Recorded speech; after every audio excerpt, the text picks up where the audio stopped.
Good morning. Today I am here with a new chapter, the biomolecules. എന്താണ് biomolecules?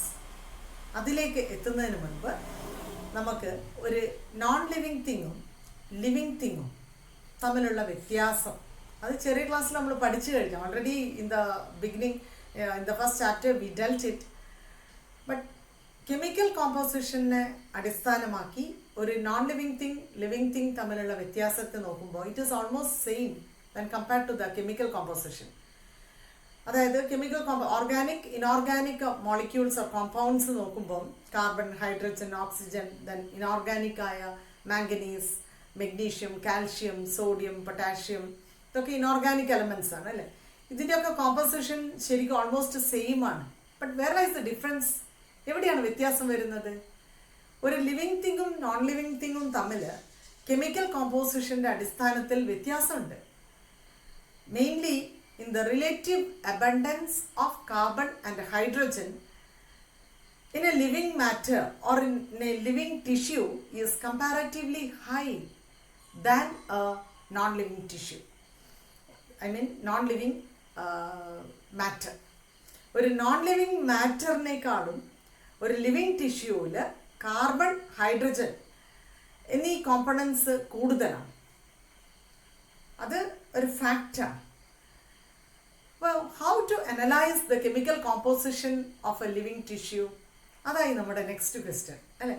ഒരു living ടിഷ്യൂവിലുള്ള chemical composition എങ്ങനെയാണ് analyse ചെയ്യുക നമ്മൾ? Of course there are certain procedures to undergo the chemical analysis of a living tissue. അപ്പം ഇനി നമ്മൾ പഠിക്കാൻ പോകുന്നത് technique to analyze the chemical composition of a living tissue. ഒരു ലിവിങ് ടിഷ്യൂവിൽ അടങ്ങിയിരിക്കുന്ന chemical molecules or chemical composition or chemical compounds എന്തൊക്കെയാണെന്ന് കണ്ടെത്താനുള്ള ഒരു പ്രൊസീജിയർ, ഒരു മെത്തേഡാണ് നമ്മൾ നോക്കുന്നത്.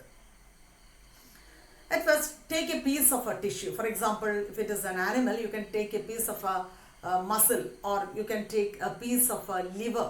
ഒരു ലിവറിൻ്റെ പീസ്, അല്ലെങ്കിൽ suppose you are taking plant, ഒരു ചെടിയാണ് പരീക്ഷണത്തിൽ എടുക്കുന്നതെങ്കിലോ നിങ്ങൾക്ക് you can take a piece of a leaf or stem. ആ ലീഫ് ടിഷ്യൂ അല്ലെങ്കിൽ സ്റ്റം ടിഷ്യൂ എടുക്കാം. ആനിമൽ ആണെങ്കിൽ ലിവർ ടിഷ്യൂ എടുക്കാം. Then using mortar and pestle you can grind this taken tissue you can grind by adding trichloro acetic acid. ഈ ടിഷ്യൂവിൽ trichloro acetic ആസിഡും ചേർത്ത് നിങ്ങൾക്ക് മോർട്ടാർ ആൻഡ് പെസിൽ ഉപയോഗിച്ച് ഗ്രൈൻഡ് ചെയ്യാം. And you are going to get a thick slurry here. Grind ചെയ്ത് കഴിഞ്ഞാൽ നിങ്ങൾക്ക് എന്ത് കിട്ടും? ഒരു തിക്ക് സ്ലറി കിട്ടും. And then filter it. അതിനെ നിങ്ങൾ എന്ത് ചെയ്യുക? ഫിൽറ്റർ ചെയ്യുക, അരിച്ചെടുക്കുക. യൂസിങ് കോട്ടൺ ക്ലോത്ത്, ഒരു കോട്ടൺ ഉപയോഗിച്ചുകൊണ്ട് അല്ലെ ചീസ് ക്ലോത്ത് ഉപയോഗിച്ചുകൊണ്ട് യു ക്യാൻ ഫിൽറ്റർ ഇറ്റ്. അതിനെ ഫിൽറ്റർ ചെയ്യുക, സ്ലറിയെ ഫിൽറ്റർ ചെയ്ത് കഴിഞ്ഞ് യു ആർ ഗെറ്റിംഗ്, താഴെ എന്താ കിട്ടുക നിങ്ങൾക്ക്? You are getting filtrate or acid soluble pool. And ഇവിടെ എന്താണ് കിട്ടുക? അരിപ്പയിൽ ഇങ്ങനെ കുടുങ്ങി നിൽക്കുന്ന ഈ ഭാഗത്തെ നമ്മൾ എന്താ പറയുക? Acid insoluble pool or retentate. ഇങ്ങനെ നമുക്ക് രണ്ട് ഫ്രാക്ഷൻസ് ആണ് കിട്ടുന്നത്, acid soluble pool and acid insoluble pool. This acid soluble pool contains both organic as well as inorganic components. Acid soluble പൂളിൽ നമുക്ക് ഓർഗാനിക് കോമ്പണൻറ്റും ഇനോർഗാനിക് കോമ്പണൻറ്റും കിട്ടുന്നതാണ്. ഈ പൂളിൽ നിന്ന്, ആസിഡ് സോളിബിൾ പൂളിൽ നിന്ന്, ഫിൽട്രേറ്റിൽ നിന്ന് നിങ്ങൾക്ക് ഓർഗാനിക് കോമ്പൗണ്ട്സിനെ കെമിക്കൽ അനാലിസിസിലൂടെ, ഡിഫറെൻറ്റ് പ്രൊസീജിയേഴ്സ് അതെ, മെത്തേഡ്സ് അതെ, ആ methods fractionation or different separation technique ഉപയോഗിച്ച് കെമിക്കൽ അനാലിസിസിലൂടെ പ്രൊസീജിയർ ഉപയോഗിച്ചുകൊണ്ട് നിങ്ങൾക്ക് ഓരോ ഓർഗാനിക് കോമ്പൗണ്ടിനെ സെപ്പറേറ്റ് ചെയ്യാൻ പറ്റുന്നതാണ്. ഐ ടോൾഡ് യു, ഈ ആസിഡ് സോളിബിൾ പൂളിനകത്ത് ഓർഗാനിക് കോമ്പൗണ്ടും ഉണ്ട്, ഒപ്പം തന്നെ ഇനോർഗാനിക് കോമ്പണൻസും അടങ്ങിയിട്ടുണ്ട്. Another method to separate the inorganic components. ഇനി ഈ ടിഷ്യൂവിനകത്തുള്ള ഇനോർഗാനിക് കോമ്പണൻറ്റിനെ മാത്രം സെപ്പറേറ്റ് ചെയ്യാനുള്ള മറ്റൊരു ടെക്നിക്ക് ഓർ മെത്തേഡാണ് ഇനി പറയാൻ പോകുന്നത്. ഇനോർഗാനിക് എലമെന്റ്സ് അല്ലെങ്കിൽ ഇനോർഗാനിക് കോമ്പൗണ്ട്സ് എന്ന് പറയുമ്പോൾ എന്തൊക്കെയാണ് വരിക? കാൽഷ്യം, മെഗ്നീഷ്യം, മാംഗനീസ്, ഇതൊക്കെ ഇനോർഗാനിക് കോമ്പണൻസ് ആണ് അല്ലേ? ഈ ഇനോർഗാനിക് കോമ്പണൻസിനെ സെപ്പറേറ്റ് ചെയ്യാൻ നമുക്ക് മറ്റൊരു അനാലിറ്റിക്കൽ മെത്തേഡ് ഉണ്ട്. എങ്ങനെയാണെന്ന് വെച്ച് കഴിഞ്ഞാൽ, the known tissue, I mean liver piece ആണെങ്കിൽ, ആനിമൽ ആണെങ്കിൽ നിങ്ങൾക്ക് ലിവറിൻ്റെ പീസ് എടുക്കാം, മസിൽ പീസ് എടുക്കാം, ടിഷ്യൂ എടുക്കാം അല്ലേ? അല്ലെങ്കിൽ പ്ലാന്റ് നേരത്തെ പറഞ്ഞതുപോലെ known weight or take the tissue weight, that is the wet weight. Then dry the tissue. ഇതിനെ നമ്മൾ ഉണക്കുക. ഉണക്കുമ്പോൾ നിങ്ങൾക്കറിയാം അതിലുള്ള water content will be evaporating. And after drying weight, that is the dry weight. അപ്പം നിങ്ങൾക്ക് വെറ്റ് വെയിറ്റും കിട്ടി, ഡ്രൈ വെയിറ്റും കിട്ടി. After drying you heat this tissue or burn this tissue. ഇതിനെ കത്തിച്ച് കരിക്കുക. അപ്പോൾ ഇത് കത്തുമ്പോൾ നിങ്ങൾക്ക് കാണാം അതിൽ നിന്ന് പുക ചാടുന്നുണ്ടാവും അല്ലേ? അത് കാർബൺ കോമ്പൗണ്ടാണ്. അതിലുള്ള കാർബണും ഹൈഡ്രജനും ഒക്കെയാണ് ആവിയായിട്ട് പോകുന്നത്. ബാക്കി നിങ്ങൾക്ക് എന്ത് കിട്ടും? You are going to get ash. ഈ ആഷിനെ കെമിക്കൽ മീൻസ് പ്രൊസീജിയേഴ്സ് ഉപയോഗിച്ചുകൊണ്ട് ഈ ആഷിനകത്ത് അടങ്ങിയിരിക്കുന്ന മാംഗനീസ്, മെഗ്നീഷ്യം, സിങ്ക്, കാൽഷ്യം എന്തൊക്കെയാണ് നിങ്ങൾക്ക് വേണ്ടത്, അതിനെ നിങ്ങൾക്ക് ആ പ്രൊസീജിയർ ഉപയോഗിച്ചുകൊണ്ട് വേർതിരിച്ചെടുക്കാവുന്നതാണ്. ഇങ്ങനെയാണ് ഒരു ഇനോർഗാനിക് കോമ്പൗണ്ട് ഓർ ഇനോർഗാനിക് എലമെൻറ്റിനെ നമ്മൾ വേർതിരിച്ചെടുക്കുക. ഏതാ മെത്തേഡ് ഒന്നുകൂടെ പറയാം. ആദ്യം ഒരു ടിഷ്യൂ എടുക്കുക, വെയ് ചെയ്യുക, അത് വെറ്റ് വെയിറ്റ് ആണ്.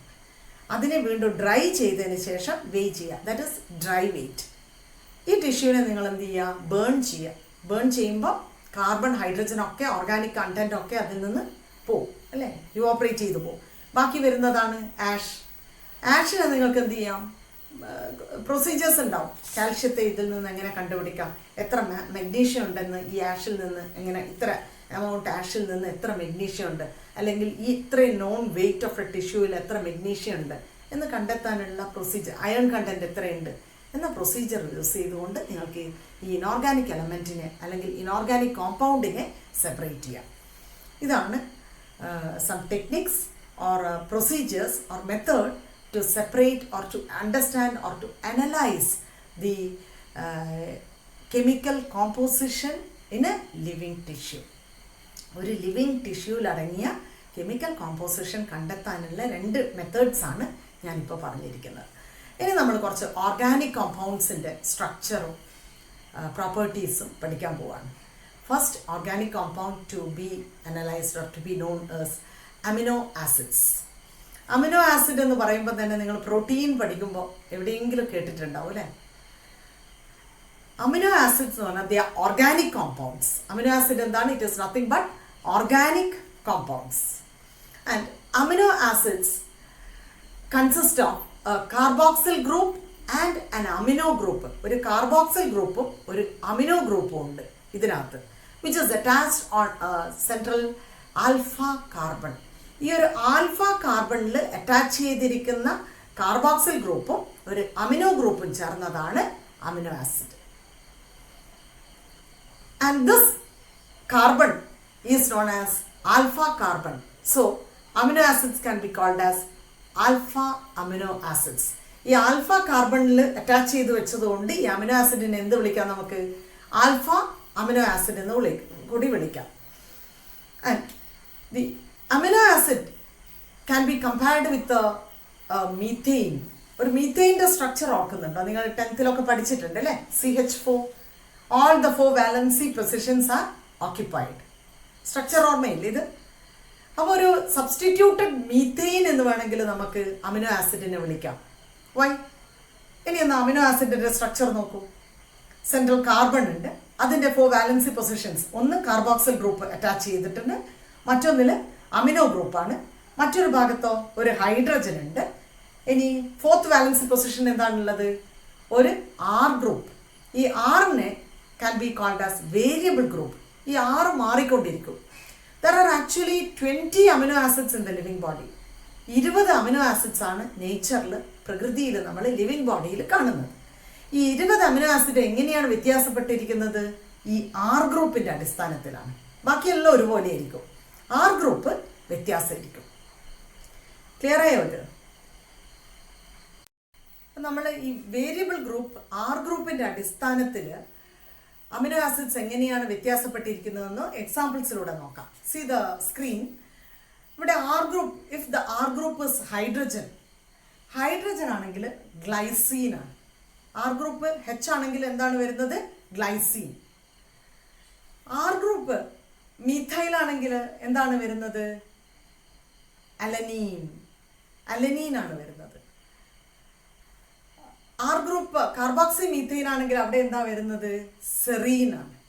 സെറീൻ ആണ്. അങ്ങനെ 20, I told you there are 20 amino acids.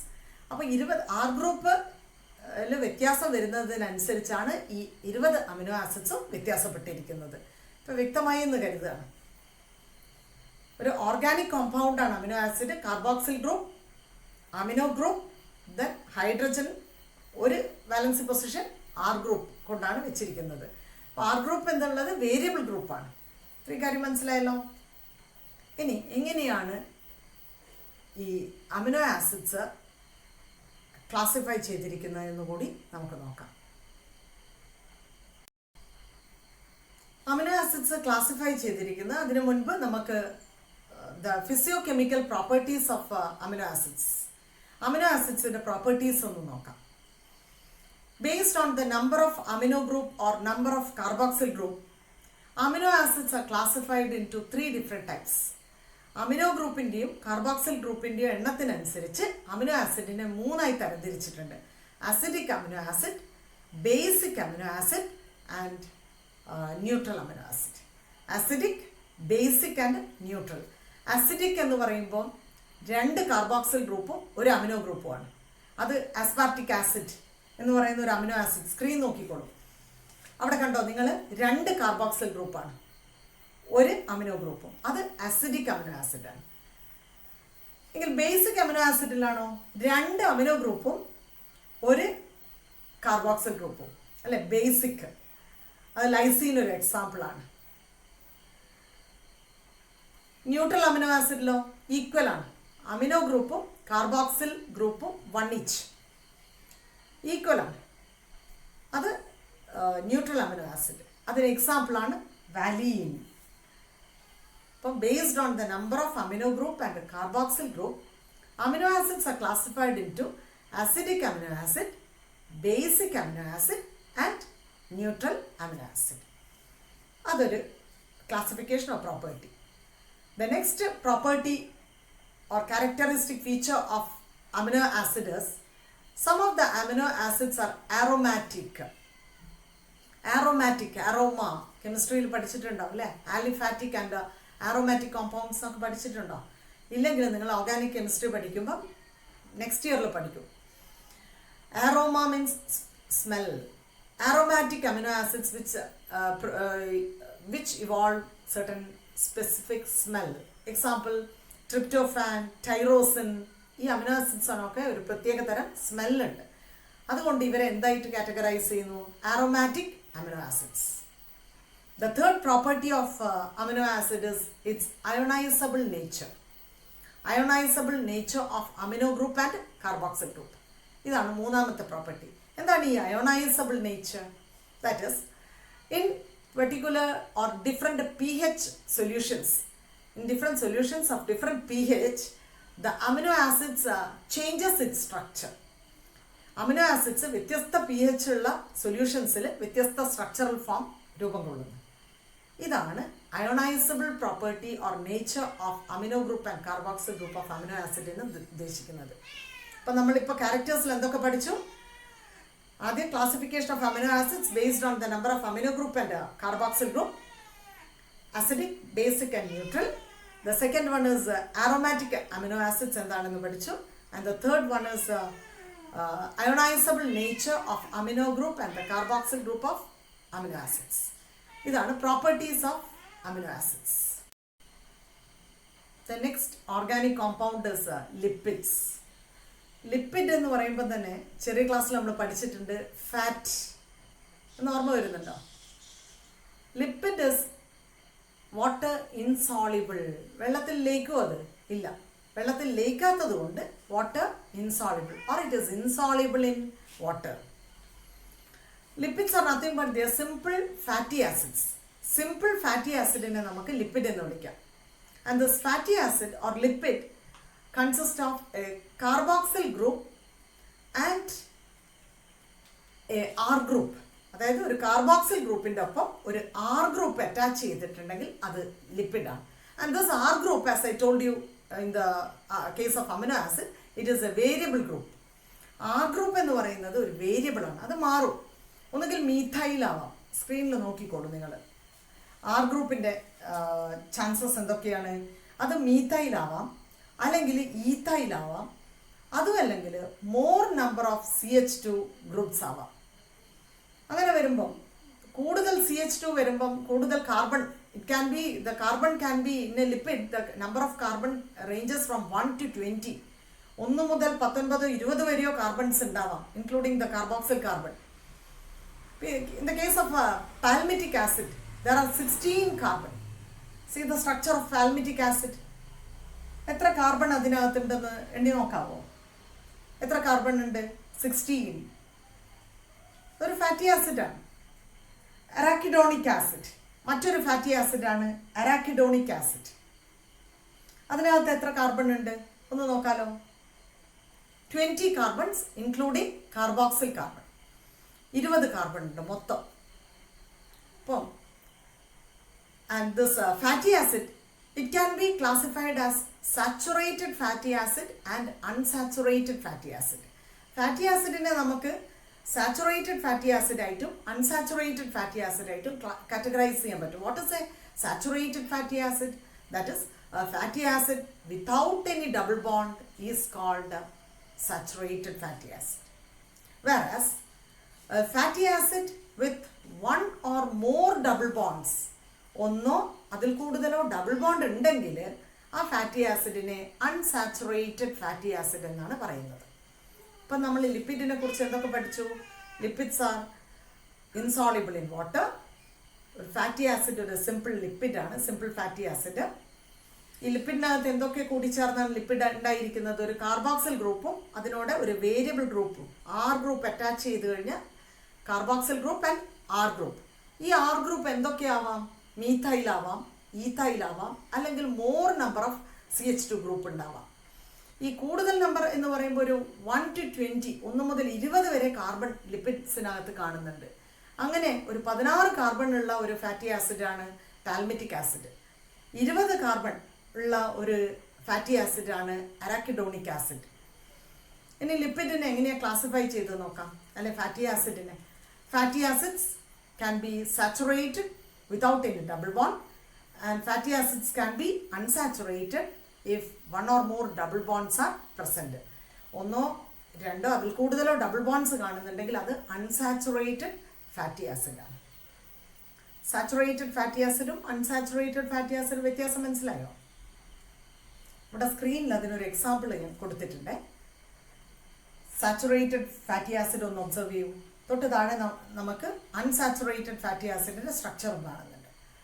ഏതിനകത്താണ് double bond കൂടുതലുള്ളത്? ഡബിൾ ബോണ്ട് ഉള്ളത് അൺസാച്ചുറേറ്റഡിൽ. ഡബിൾ ബോണ്ട് ഇല്ലെങ്കിൽ അതെന്താണ്?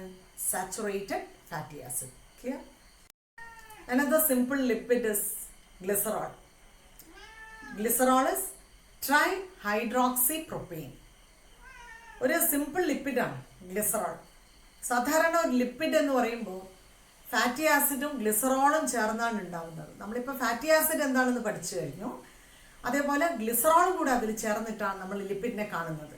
അപ്പോൾ നമ്പർ ഓഫ് ഗ്ലിസറോളിനനുസരിച്ച് it can be monoglyceride, diglyceride, triglyceride എന്നൊക്കെ നമുക്ക് പറയാം. ഗ്ലിസറോൾ എത്രമാത്രം ഉണ്ടെന്ന് അതിനനുസരിച്ച്. അപ്പോൾ ഗ്ലിസറോൾ എന്ന് പറയുന്ന ഒരു സിമ്പിൾ ലിപ്പിഡ് തന്നെയാണ് ഗ്ലിസറോൾ. ഒരു സിമ്പിൾ ലിപ്പിഡാണ് ഫാറ്റി ആസിഡ്. ഓക്കെ, ഇനി lipids based on its melting point, it can be fat,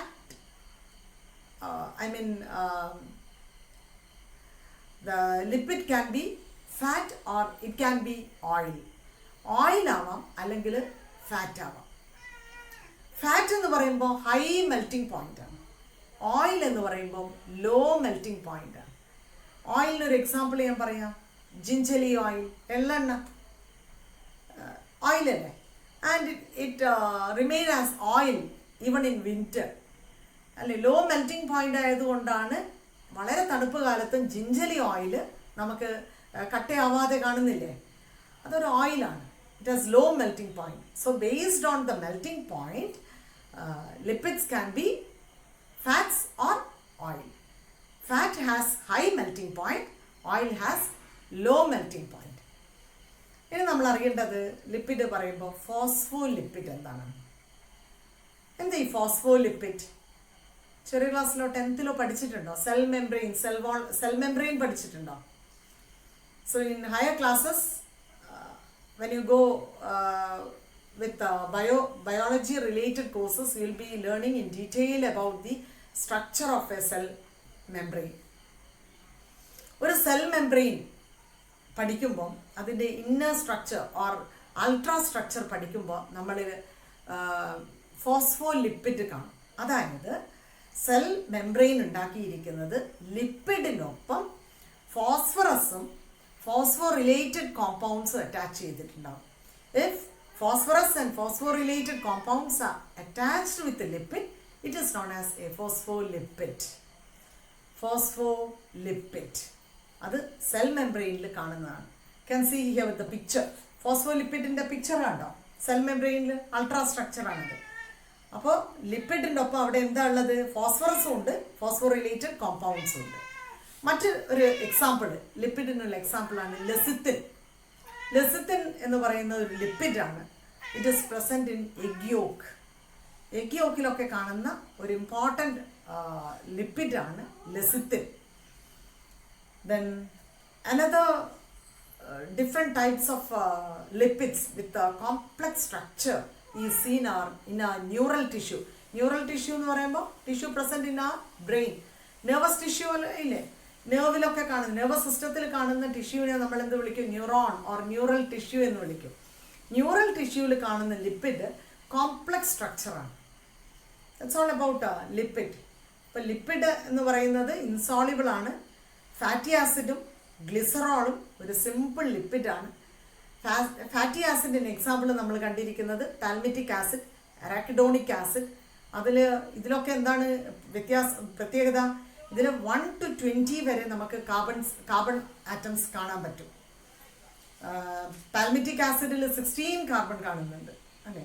glycerol എന്ന് പറയുന്നത് ഒരു സിമ്പിൾ ലിപ്പിഡ് തന്നെയാണ്. Now we are going to learn carbon compounds with a heterocyclic ring. എന്താണ് ഈ ഹെറ്ററോസൈക്ലിക് റിംഗ് എന്ന് പറയുമ്പോൾ? അതാണ് ഇനി നമ്മൾ നോക്കുന്നത്. കാർബൺ അടങ്ങിയിരിക്കുന്ന കോമ്പൗണ്ട്സ് ആണ്, ഓർഗാനിക് കോമ്പൗണ്ട്സ് ആണ്. അത് റിംഗ് സ്ട്രക്ചറിലാണ് നമ്മുടെ ബോഡിയിൽ കാണുന്നത്. ഏതൊക്കെയാണ് എന്നാണ് നിങ്ങൾ DNA RNA സ്ട്രക്ചർ 10th പഠിച്ചിട്ടുണ്ട്. അപ്പോൾ അത് വളരെ ഫെമിലിയറായ ഒരു ഭാഗമാണ്. പക്ഷേ പേര് മാത്രം നമ്മളിവിടെ ഒരു ഹെറ്ററോസൈക്ലിക് റിംഗ് എന്നൊക്കെ ഇൻട്രൊഡ്യൂസ് ചെയ്തിരിക്കുന്നു. That's all.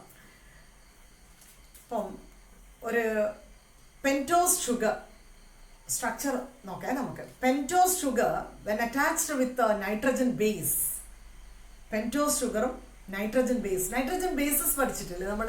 ഇതൊക്കെ ഹെറ്ററോസൈക്ലിക് റിംഗ് ആണ്. Nitrogen bases which are the nitrogen bases? നമ്മൾ DNA RNAയിൽ കാണുന്ന നൈട്രജൻ ബേസസ് എന്തൊക്കെയായിരുന്നു? Adenine, guanine, cytosine, thymine, uracil അല്ലേ? ഇത്രയും നൈട്രജൻ ബേസസ് ആണ് നമ്മൾ DNA and RNAയിൽ നമ്മൾ കാണുന്നത്. ഇതൊരു ഹെറ്ററോസൈക്ലിക് റിംഗ് സ്ട്രക്ചറാണ്. പെൻറ്റോസ് ഷുഗർ അതൊരു റിംഗ് സ്ട്രക്ചറാണ്. ഈ പെൻറ്റോസ് ഷുഗറിൻ്റെ ഒപ്പം നൈട്രജൻ ബേസ് ജോയിൻ ചെയ്ത് കഴിഞ്ഞാൽ എന്താ കിട്ടുന്നത്? ന്യൂക്ലിയോസൈഡ്. ഷുഗറും നൈട്രജൻ ബേസും ജോയിൻ ചെയ്താൽ വി ആർ ഗെറ്റിംഗ് ന്യൂക്ലിയോസൈഡ്. അങ്ങനെ നൈട്രജൻ ബേസ് അഡിനൈൻ ആണ് ഷുഗറിൻ്റെ ഒപ്പം ജോയിൻ ചെയ്യുന്നതെങ്കിലോ അഡിനോസിൻ. നൈട്രജൻ ബേസ് യുറാസിലാണ് ജോയിൻ ചെയ്യുന്നതെങ്കിലോ യുറിഡീൻ. സൈറ്റോസിൻ ആണെങ്കിലോ സൈറ്റിഡീൻ, തൈമിഡീൻ. ഇതൊക്കെ ന്യൂക്ലിയോസൈഡ്സ് ആണ്. ഒന്നുകൂടെ, പെൻറ്റോസ് ഷുഗറിൻ്റെ ഒപ്പം നൈട്രജൻ ബേസ് ജോയിൻ ചെയ്ത് കഴിഞ്ഞാൽ ന്യൂക്ലിയോസൈഡ് കിട്ടും. ഈ ന്യൂക്ലിയോസൈഡിൻ്റെ ഒപ്പം ഒരു ഫോസ്ഫേറ്റ് ഗ്രൂപ്പ് ജോയിൻ ചെയ്യുന്നു. സ്ട്രക്ചർ നമുക്ക് ബോർഡിൽ നോക്കാം. അപ്പോൾ നമുക്ക് എന്താ കിട്ടുന്നത്? ന്യൂക്ലിയോടൈഡ്. എന്താ കിട്ടിയിരിക്കുന്നത്? Nucleotide. Thymidylic acid uridylic acid, ഇതൊക്കെ ന്യൂക്ലിയോടൈഡ്സ് ആണ്. ഓക്കെ, അപ്പോൾ ഇങ്ങനെയുള്ള ന്യൂക്ലിയോടൈഡ്സ്, ഈ ന്യൂക്ലിയോടൈഡ് സ്ട്രക്ചർ, കുറേ ന്യൂക്ലിയോടൈഡ്സ് ജോയിൻ ചെയ്ത് കഴിഞ്ഞാൽ എന്താ കിട്ടുക? Polynucleotide chain. Poly means many, many nucleotides, ഒരുപാട് ന്യൂക്ലിയോടൈഡ്സ് ജോയിൻ ചെയ്താൽ കിട്ടുന്നതാണ് polynucleotide chain. What are polynucleotide chains? It is nothing but DNA and RNA. Nucleotides കുറേ ജോയിൻ ചെയ്ത് വെച്ച് കഴിഞ്ഞാൽ പോളിന്യൂക്ലിയോടൈഡ് ചെയിൻ കിട്ടും. ഈ പോളിന്യൂക്ലിയോടൈഡ് എന്ന് വിളിക്കുന്നത് DNA-യും RNA-യാണ്. DNA RNA നമ്മൾ പഠിച്ചിട്ടില്ല. It's nothing but polynucleotide chain. All these are made up of, ഇതൊക്കെ എന്തുകൊണ്ട് ഉണ്ടാക്കിയിരിക്കുന്നതാണ്? ഹെറ്ററോസൈക്ലിക് റിംഗ് കൊണ്ട് ഉണ്ടാക്കിയിരിക്കുന്നതാണ്. അപ്പോൾ നമ്മുടെ ബോഡിയിൽ കാർബൺ കണ്ടെയ്നിങ് ഹെറ്ററോസൈക്ലിക് റിംഗ്സ് ആണ് പോളിന്യൂക്ലിയോടൈഡ് ചെയിൻ. ഇത് മനസ്സിലായോ? അപ്പം നമ്മളിപ്പം പഠിച്ചിരിക്കുന്നത് അമിനോ ആസിഡും ലിപ്പിഡും ഹെറ്ററോസൈക്ലിക് റിംഗ് കോമ്പൗണ്ട്സ്, അതും പഠിച്ചു. ഇനി ഒരു കാര്യം കൂടെ പഠിച്ച് ഇന്നത്തെ ക്ലാസ് വൈൻഡപ്പ് ചെയ്യാം. Primary and secondary metabolites. എന്താണ് പ്രൈമറി മെറ്റബോളൈറ്റ് ആൻഡ് എന്താണ് secondary metabolite? in an animal tissue, നമ്മുടെ ബോഡിയിലൊക്കെ there are so many organic compounds. നമ്മുടെ ബോഡിയിൽ മാത്രമല്ല, പ്ലാന്റ് ടിഷ്യൂലും ഫംഗസിലും എല്ലാത്തിലും ഓർഗാനിക് കോമ്പൗണ്ട്സ് ഉണ്ട് അല്ലേ? And these organic compounds in the animal tissue functions or in their functions are known. ഈ ഓർഗാനിക് കോമ്പൗണ്ട്സിൻ്റെ ഫങ്ഷൻസ് ഒക്കെ അറിയുന്നതാണ്. And we call such organic compounds or organic molecules as primary metabolites. ഇങ്ങനെ നമ്മുടെ ബോഡിയിൽ, ആനിമൽ ബോഡിയിലും പ്ലാന്റ്സിലും ആനിമൽസ് ഫംഗസിലൊക്കെ ഉണ്ടത് primary metabolites. Apart from this, in the case of plants, fungus and a bacterial cell, apart from this primary metabolites, there are some other molecules or compounds